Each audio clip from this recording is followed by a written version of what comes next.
Hello అండి. నమస్తే. Welcome back to my channel. అందరూ బాగుండాలని మనస్ఫూర్తిగా కోరుకుంటూ నేను మీ జానుని. స్కూల్‌కి వెళ్ళే పిల్లలకు మంచి లంచ్ బాక్స్ రెసిపీని చూపిస్తున్నానండి. అందరూ కూడా చాలా ఇష్టంగా తింటారనమాట ఇలాంటి లంచ్ బాక్స్. సో, అందరి మామ్స్‌కి కూడా ఒక టాస్క్‌లా ఉంటుందనమాట లంచ్ బాక్స్ ప్రిపేర్ చేయడం అంటే. అంటే ఏం పెట్టాలి? ఏంటి? ఏం తింటారు? రోజుకొకటి చేయాలి.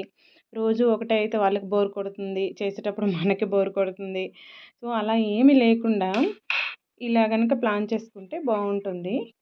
చాలామంది కూడా స్కూల్ లంచ్‌లో కూడా టిఫిన్నే పెడుతూ ఉంటారనమాట. సో, అలాంటి వాళ్ళకి నేనిప్పుడు ఇలా చెప్తున్నాననమాట. ఇలా ఏంటంటే లంచ్ అంటే లంచ్ టైంలో మంచి లంచ్ అనేది ఉండాలండి. టిఫిన్‌ని గూడా మళ్ళీ ప్రిఫర్ చేస్తుంటారు చాలామంది. అలా చేస్తే ఇంకా పిల్లలకి ఏమి బలం ఉంటుంది చెప్పండి? ఎప్పుడో ఒకప్పుడంటే ఓకే గానీ, డైలీ అదే రొటీన్‌గా చేస్తూ ఉంటారనమాట చాలామంది. సో, అలాంటి వాళ్ళందరికి కూడా నేను ఈరోజు అంటే ఇలా చేసి చూపిస్తున్నాను. ఇలా కూడా చేసుకోవచ్చు అనేదనమాట. సో, ఫస్ట్ అయితే నేను అక్కడ మీకు చూపిస్తున్నాను కదండీ! చూస్తూనే ఉన్నారు.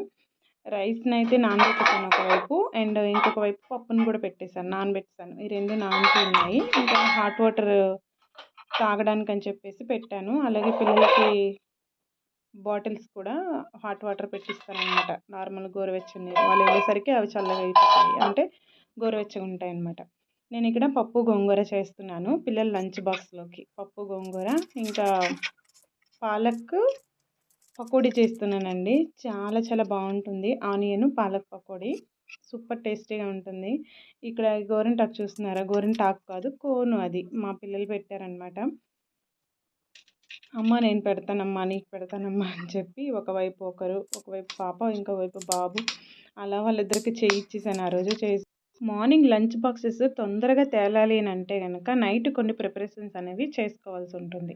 అవి ఏంటంటే కాయగూరలు కట్ చేసుకోవడం, నెక్స్ట్ రేపటికి కావాల్సినవన్నీ కూడా పక్కన పెట్టుకోవడం, ఇలాంటివన్నీ కూడా అంటే రేపు ఏం వండుతాం అనే థాట్ కూడా ఉండాలనమాట.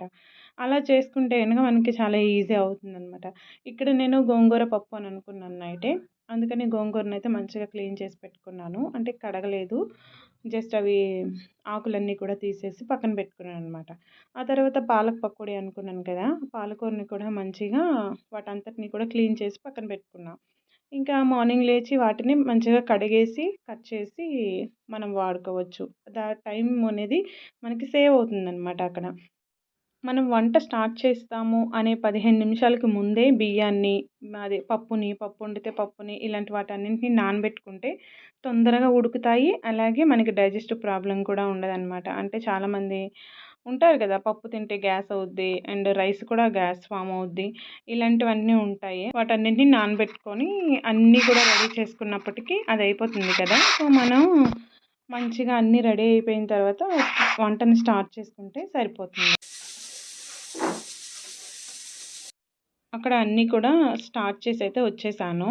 ఇంకా పప్పు విజిలయితే వచ్చేసింది వింటున్నారు కదా! ఇంకా ఇల్లు తుడడానికైతే వచ్చాను. ఒకవైపు వంట అవుతూ ఉంది. ఇంకొక వైపు ఇల్లుని కూడా క్లీన్ చేసేస్తున్నాను. మార్నింగ్ మార్నింగే చాలామంది ఇల్లు క్లీన్ చేయరు. ఈ కుక్కర్‌కి ఒక దెబ్బేస్తే గానీ విజిల్ రాదనమాట. ఒకవైపు పప్పు విజిల్ కూడా వచ్చేసింది. ఇంకొక వైపు అన్నం కూడా పొంగొచ్చేసి ఉడుకుతూ ఉందనమాట. ఈ 2 కూడా అయిపోతున్నాయి. ఇంకొక వైపు గుడ్లు కూడా పెట్టేసానండి. అదే సారీ ఉడకబెట్టాననమాట. పప్పు 3 విజిల్లు అయిపోయాయండి. దాన్నైతే పక్కకు తీసేసాను. ఇంకా అన్నం కూడా ఉడికిపోయింది. దాన్ని కూడా ఆఫ్ చేసి ఇదిగో వార్చుకుంటున్నాననమాట. నేనెప్పుడు కూడా ఇలా గెంజిని వార్చి అన్నం వండుతాను. ఎప్పుడు అంతే అండి. కుక్కర్‌లో ఎప్పుడు పెట్టలేదు. బిర్యానీలు అవి చేస్తూ ఉంటాను కుక్కర్‌లో. అవి కూడా ఎక్కువగా చేయను. నార్మల్‌గానే చేస్తాను ఎక్కువగా. కుక్కర్‌లో చాలా తక్కువనమాట. పప్పులు ఇలాంటివే పెడుతూ ఉంటాను. ఇంకా ఇక్కడైతే చూస్తున్నారు కదా! పప్పు, గోంగూర ఉడికిపోయింది. పప్పు కవ్వమైతే కొంచెం పోయిందండి. ఖరాబ్ అయిపోయిందనమాట. సో, దాన్నింక తీసుకోవాలి. అప్పటి వరకు అలా మేనేజ్ చేస్తున్నా దేనితో ఒకదానితో. ఇగోండి ఇక్కడైతే మంచిగా స్మాష్ చేసుకుంటున్నాను. గరిటెతో చేశాను గానీ కొంచెం అవ్వలేదు. మళ్ళీ విస్కర్‌తో చేస్తున్నాననమాట. విస్కర్‌తో కూడా అయిపోతుంది చక్కగాను. మొత్తం మంచిగా ఉడికిపోయింది. అందుకని మంచిగా స్మాష్ అయిపోయిందనమాట. పప్పు, గోంగూర 2 కలిసిపోయాయి చూస్తున్నారు కదా! గోంగూర మంచి పుల్లటి స్మెల్లు గ్యాస్ వస్తున్నప్పుడే అంటే అది విజిల్ వస్తున్నప్పుడే ఆ స్మెల్ కూడా బయటకొచ్చింది. చాలా పుల్లగా మంచి స్మెల్ వచ్చింది. మంచి గోంగూర అది. కొన్ని గోంగూరలు ఎంత వండినా పులుపు అనేది రాదనమాట. తర్వాత ఉడకదు కూడా చాలా వరకు గోంగూరలో. ఒక్కొక్కటి ఒక్కొక్కలా ఉంటుంది. ఇంకా ఒకసారి మళ్ళీ నీళ్లు వేసి కలిపేసి ఉప్పు సరిపోయిందో లేదో చూసుకొని పొయ్యి మీద పెట్టి మరిగించుకున్నాను పప్పుని. ఆ తర్వాత ఇంకా ఆ పప్పుని కిందకి పెట్టి తాలింపు అయితే వేసుకుంటున్నానండి పప్పుని. పప్పుకి అయినా దేనికైనా సరే లాస్ట్‌లో మనం తాలింపు పెడితే ఆ స్మెల్‌కి మనం చాలా ఎక్కువ అన్నం తినేస్తాం అనమాట. అంత బావుంటుంది ఆ స్మెల్ అనేది. చారుకైనా, రసము, సాంబారు ఇలాంటివన్నీ ఉంటాయి గదా! అన్నింట్లోకి కూడా లాస్ట్‌లోకి మనం కొంచెం తాలింపు కనుక వేసుకుంటే బావుంటుంది టేస్ట్. ఇంకా అదైతే అయిపోయిందండి. పప్పు పని అయిపోయిందనమాట. ఒక గిన్నెలోకైతే తీసేస్తున్నాను. అన్నము, పప్పు ఈ 2 అయిపోయాయి. నెక్స్ట్ పకోడీ చేస్తాను. పాలకూర పకోడీ అనమాట. ఇప్పుడు దాన్ని చూసేయండి. ఇగోండి ఈ పాలకూరని కూడా నేను నైటే ఇలా నీట్‌గా దేనికది సెపరేట్ అంటే క్లీన్ చేసుకున్నాననమాట. మంచిగా క్లీన్ చేసుకొని ఇలా డబ్బాలో అయితే పెట్టుకున్నాను. ఇలా మనం స్టోర్ చేసుకుంటే మనకి ఎక్కువ రోజులు స్టోర్ ఉంటుందండి. పాలకూరైనా, ఏ ఆకుకూరైనా సరే. లేదంటే అలా మనం కట్టతో తెస్తాం కదా! ఆ కట్టతోని అలానే ఉంచేసామనుకోండి ఎక్కడైనా అంటే కవర్‌లో పెట్టి ఉంచుతుంటాం చాలామంది. అలా ఫ్రిడ్జ్‌లో గనుక ఉంచినా, బయట ఉంచినా, ఎక్కడ ఉంచినా సరే పాడైపోద్ది. ఫ్రిడ్జ్‌లో అయితే ఒక రోజుకే బయటైతే ఒక రోజుకే పాడైపోద్ది. ఫ్రిడ్జ్‌లో అయితే గనక ఒక 2 డేస్‌కైనా సరే అందులో వాటర్ అనేది చేరిపోయి కుళ్ళిపోయినట్లు అయిపోతుందనమాట ఆకుకూర. సో, అలా కాకుండా తెచ్చిన వెంటనే మనం వాటిని క్లీన్ చేసేసి ఇలా డబ్బాలో గనుక స్టోర్ చేసుకుంటే మనకి 1 వీక్ వరకైనా ఉంటుందండి ఆకుకూర. ఒకసారి ట్రై చేసి చూడండి. ఇంకా ఇక్కడైతే పాలకూరనైతే కట్ చేసేసాను. నెక్స్ట్ ఆనియన్స్‌ని కూడా కట్ చేసుకున్నాను. ఆనియన్స్‌ని మనం చేత్తో అలా చిదిమినట్లయితే గనక అవి పొరలు పొరలుగా అన్నీ ఊడిపోయి బావుంటుందనమాట. అలాగే ఇక్కడ కొత్తిమీర, ఇంకా కరివేపాకును కూడా మంచిగా కడిగి కట్ చేసుకుంటున్నాను. ఇవి ఇందులో పకోడీలో వేస్తే బావుంటుంది. తినేటప్పుడు మనకవి తెలుస్తాయన్నమాట. ఆ కొత్తిమీర, కరివేపాకు ఫ్లేవర్స్. కరివేపాకు కట్ చేయకుండా వేసామనుకోండి, పిల్లలు అవి నమిలేటప్పుడే ఇంకా ఏదోలా అనిపిస్తది కదా! మొత్తం పెద్ద ఆకు తినేటప్పుడు.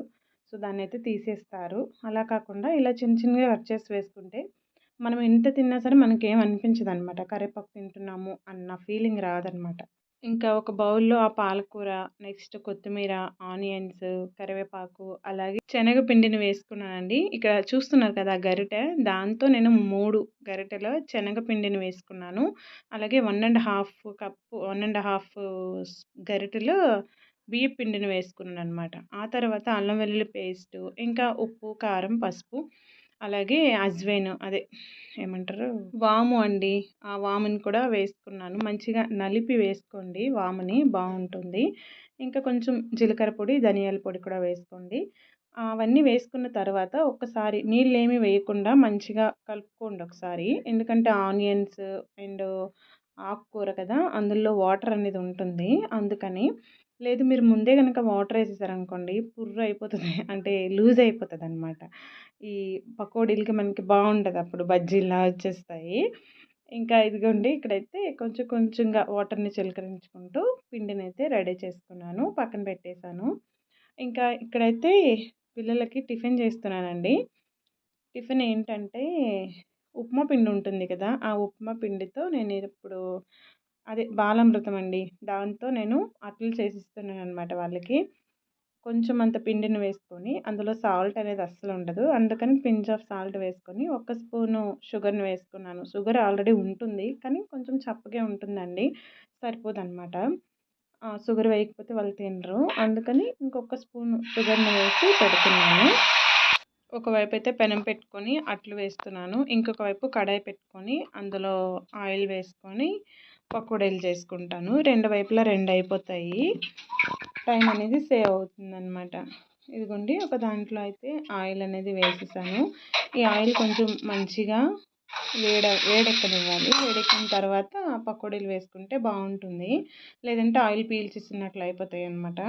ఇంకొక వైపు అట్లనైతే తిప్పుకుంటూ చేసుకోండి. లేదంటే అటువైపు అది కూడా మాడిపోతుంది. అది ఇది 2 బ్యాలెన్స్ చేసుకుంటూ చేయాలి. ఇలాంటప్పుడు కొంచెం అటు ఇటు కళ్ళు పెట్టుకుంటూ చూస్తుంటే సరిపోతుందనమాట. అంటే అన్ని వైపులా కూడా ఇటు అటు చూసుకుంటే సరిపోతుంది. ఒకే వైపు ఒకే దాని మీద ఉన్నామనుకోండి, ఇటువైపు ఇది మాడిపోద్ది, అటువైపు అది మాడిపోతుందనమాట. అప్పుడు దేనికి పనికి రాకుండా అయిపోతది మన వంటలు. ఈ పాలకూర పకోడీ అయితే ఎంత బావుందండి. స్మెల్ అంటే మనం కలుపుతున్నాం గదా! కలిపేటప్పుడే మనకు ఆ స్మెల్ అనేది తెలిసిపోతుందనమాట. అంత టేస్టీగా ఉంది. అందులో కొంచెం అంత కసూరి మేతిని కూడా వేయండి. నేను మర్చిపోయాను చెప్పడం. ఓకే అండి. అక్కడ అవన్నీ అయిపోయాయన్నమాట. అన్నీ అయిపోయాయి. స్టవ్ అయితే ఆఫ్‌లోనే ఉంది. ఆఫ్ అయిపోయింది. ఇప్పుడైతే టైం 7 అయిపోయింది. 7:15కి వీళ్ళకి ఇల్లు విడిచి వెళ్ళిపోవాలి మేము. ఇంకా 7:15కి అయితే మొత్తం ప్యాకింగ్ కూడా చేసేసి బయటకైతే వెళ్ళిపోతాము. ఇప్పుడైతే 7 అయింది. వాళ్ళకైతే ఆకులు పెట్టేసాను. తింటూ ఉన్నారు. నేనైతే ఇదిగోండి ఇక్కడ బాక్స్‌లో అయితే కట్టేస్తున్నాను.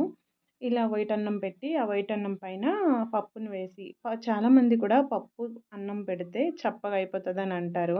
అలా ఏం అవ్వదండి. నేను చాలా సార్లు పెట్టాననమాట. దాన్ని అంటే ఇలాగే వీళ్ళకి కలిపేసి అన్నాన్ని నేను ఒక పక్కన పెట్టి ఉంచుతాననమాట.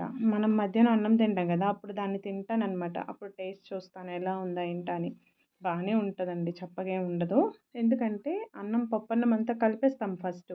కలిపేసిన తర్వాత మళ్ళీ దానిపైన ఇదిగోండి దానిపైన పప్పు వేసి మూత పెట్టేయాలి అలాగే. మళ్ళీ కలపకూడదు. ఆ తర్వాత కొంచెం ఎక్కువ పప్పనేది వేసుకోవాలి. అన్నం కొంచెం తగ్గించేసి పప్పు ఎక్కువ వేసుకుంటే లూజ్‌గా ఉండి అంటే పప్పు వేస్తే గట్టిగా అయిపోతది కదా అన్నము. అలా కాకుండా లూజ్‌గా ఉంటుంది. టేస్ట్ కూడా బావుంటుంది. తినడానికి కూడా ఈజీగా ఉంటుంది. పిల్లలకైనా, మనకైనా ఎవరికైనా సరే పప్పన్నం కలిపి పెడితే. ఓకే అండి. ఇంకా అన్నం అయితే ప్యాక్ చేసేసాను. తర్వాత పకోడీలు కూడా పెట్టేసాను. ఒక 2 బాక్సుల్లో. అలాగే వాళ్ళకి ఇక్కడ డ్రై ఫ్రూట్స్‌ని కూడా పెడుతున్నాను స్నాక్స్‌గా. ఇది స్నాక్స్ కాదు మార్నింగే తినేయమని చెప్తాను. కానీ వాళ్ళైతే ఇంకా అవ్వదని చెప్తారు. ఇంటి దగ్గరే తినొచ్చు. వాళ్ళు తొందరగా లేస్తే ఇంటి దగ్గరే పెట్టేస్తానండి ఇవి. కానీ లేట్ అయితే మరి ఇంకా అలాగే ఉంటది. జామ పండు ఒకటి పెడదాం అనుకున్నాను గానీ వద్దనేసారు వాళ్ళే. ఓకే అండి. వీడియో అయితే ఇక్కడితో ఎండ్ చేస్తున్నాను. ప్లీజ్ అండి ఈ వీడియో మీకు నచ్చితే గనక లైక్ చేయండి, షేర్ చేయండి, కామెంట్ చేయండి. Thanks for watching.